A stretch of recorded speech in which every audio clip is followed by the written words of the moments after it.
Shaimin, shaimat yang berbahagia. Kita lanjutkan pembahasan kita. Bagaimana panduan Al-Quran untuk membangun keluarga sakinah ini. Mari kita menyimak firman Allah di dalam surat Luqman ayat 13. Dan inilah merupakan yang utama yang perlu diterapkan di dalam sebuah keluarga sebagai fondasi untuk menciptakan keluarga sakinah tersebut. Ketika Allah berfirman, Bismillahirrahmanirrahim. Wa idh qala Luqmanu libnihi wa huwa ya'idhuhu ya bunayya la tusyrik billah.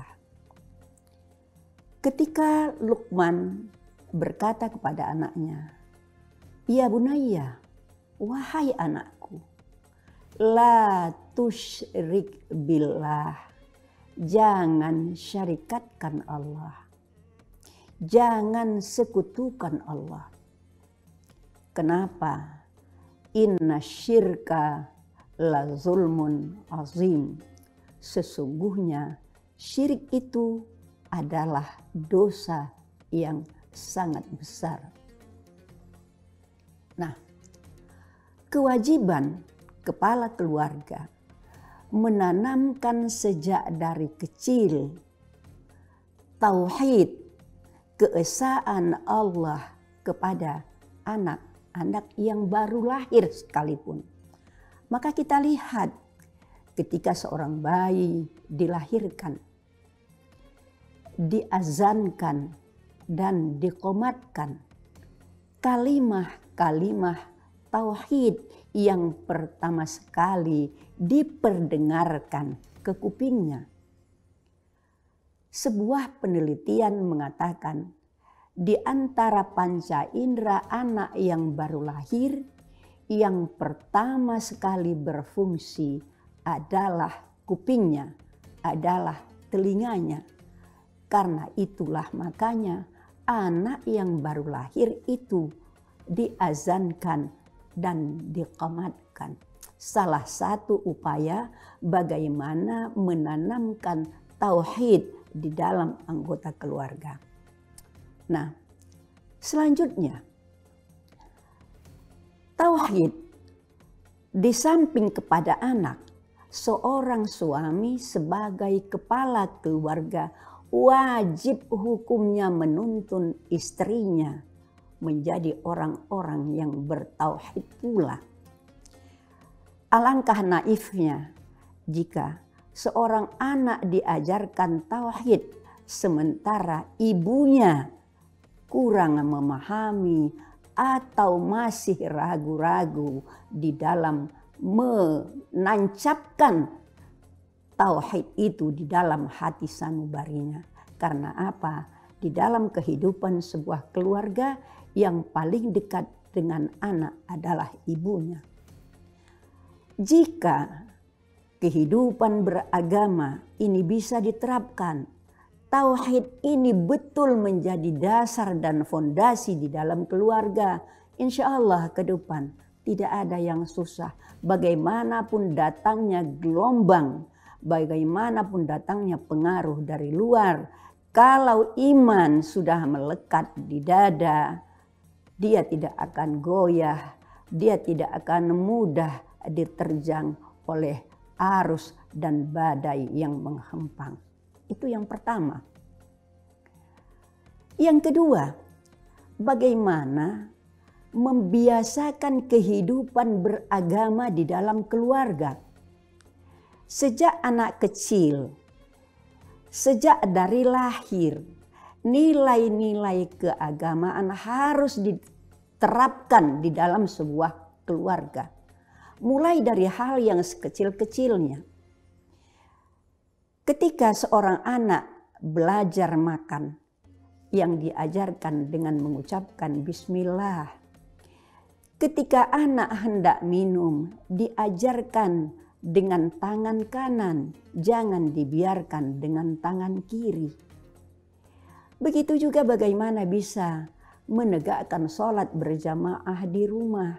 Bagaimana anak-anak yang besar menyayangi yang kecil menghormati yang besar. Insya Allah dengan adanya cara-cara kehidupan yang dibingkai dengan nilai-nilai Islami akan terbangunlah salah satu daripada tiang-tiang yang mengokohkan kehidupan keluarga sakinah itu. Ketika Allah Subhanahu wa taala menyebutkan di dalam surat At-Tur ayat 21, Allah mengatakan, "Walladzina amanu wattaba'athum dzurriyyatuhum biimanin alhaqna bihim dzurriyyatuhum wa ma alatnahum min amalihim min syai'." Seorang yang beriman dan dituruti oleh keluarganya dalam keadaan beriman pula, alhaqna bihim dzurriyyatahum. Kemudian berikutnya, upaya yang perlu dilakukan di dalam membangun keluarga sakinah, bahwa di dalam keluarga sakinah, di dalam sebuah keluarga itu ada perencanaan budgeting di dalam keluarga.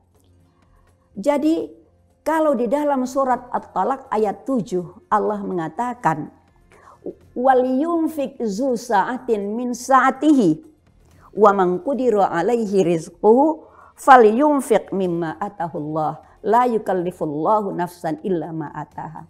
Adanya perencanaan di dalam sebuah keluarga, adanya budgeting. Jangan karena begitu gajian, begitu dapat duit, semuanya mau dibeli. Semua yang diinginkan harus dipenuhi. Maka harus ada panduan. Berbelanjalah ketika butuh, jangan berbelanja karena ingin.